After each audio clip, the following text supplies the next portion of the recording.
World war 2 में Hitler ने Switzerland पर अटैक क्यों नहीं किया? जब सारा यूरोप इस जंग की आग में जल रहा था तो स्विट्जरलैंड को किसी ने हाथ क्यों नहीं लगाया? बहुत से लोगों के ख्याल में इसकी वजह ये है कि स्विट्जरलैंड बहुत पीसफुल है, न्यूट्रल है और वो खून नहीं बहाना चाहता था। लेकिन असल सच बहुत ही कॉम्प्लिकेटेड और भयानक है।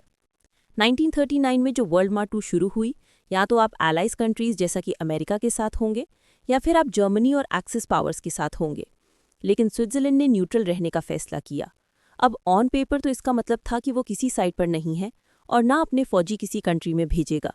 लेकिन रियलिटी में स्विट्जरलैंड बिल्कुल भी न्यूट्रल नहीं था, बल्कि इस वॉर में इसका रोल बहुत ही कंट्रोवर्शियल था। सबसे पहले तो स्विट्जरलैंड की लोकेशन समझते हैं। स्विट्जरलैंड उन कंट्रीज में घिरा हुआ है जिन पर उस वक्त या तो जर्मनी का कब्जा था या वो उसके कंट्रोल में थे, जैसे फ्रांस, इटली, ऑस्ट्रिया और इवन जर्मनी खुद भी। तो अगर हिटलर ने स्विट्जरलैंड पर कब्जा करना होता तो इसके लिए तो कोई मुश्किल नहीं थी, क्योंकि ना सिर्फ इसकी आर्मी बल्कि पॉपुलेशन भी जर्मनी के मुकाबले में बहुत थोड़ी थी। तो फिर हिटलर ने स्विट्जरलैंड पर हमला क्यों नहीं किया? आंसर लाइज इन स्विट्जरलैंड्स ग्रीड और प्रॉफिट का लालच।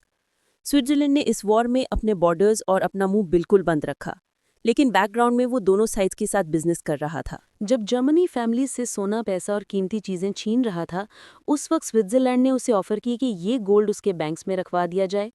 हालांकि उसे पता था कि ये सारा सोना चोरी का है। इसी तरह दूसरी तरफ स्विट्जरलैंड अलाइज के साथ भी ट्रेड कर रहा था और इस वॉर में उनका एक बहुत इंपॉर्टेंट इकोनॉमिक पार्टनर तो आ चुका था।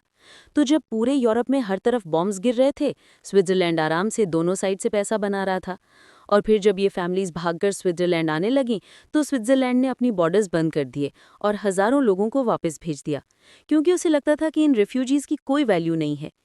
कई साल बाद जब डॉक्यूमेंट्स रिवील हुए तो उनसे पता चला कि स्विट्जरलैंड उस वक्त सिर्फ उन इमिग्रेंट्स को ले रहा था जिनसे उसे इकोनॉमिक फायदा होता हो। वॉर के बाद स्विस गवर्नमेंट ने इस एक्शन की माफी भी मांग ली। तो क्या बाकी स्विट्जरलैंड वर्ल्ड वॉर 2 में न्यूट्रल था? टेक्निकली उसने वॉर तो नहीं लड़ी, इकोनॉमिकली वो इस वॉर में बहुत डीपली इन्वॉल्व था। कुछ लोगों का कहना है कि स्विट्जरलैंड के पास और कोई ऑप्शन भी नहीं थी। अगर वो ये ना करता तो बाकी यूरोप की तरह उसका भी वही हाल होता, क्योंकि दूसरे लोगों का कहना है कि स्विट्जरलैंड के लिए उसकी इकोनॉमी ही सब कुछ थी। तो एक चीज तो बड़ी क्लियर है कि वर्ल्ड वॉर 2 में स्विट्जरलैंड की प्रायोरिटी सिर्फ पीस नहीं, बल्कि पॉलिटिक्स और बिजनेस भी था। तो अगर नेक्स्ट टाइम आपको कोई ये कहे कि स्विट्जरलैंड तो बड़ा पीसफुल और न्यूट्रल कंट्री है, तो आपको पता होना चाहिए कि उसकी इस न्यूट्रलिटी के पीछे असल वजह अमन की ख्वाहिश नहीं, बल्कि वॉर से पैसा कमाना था।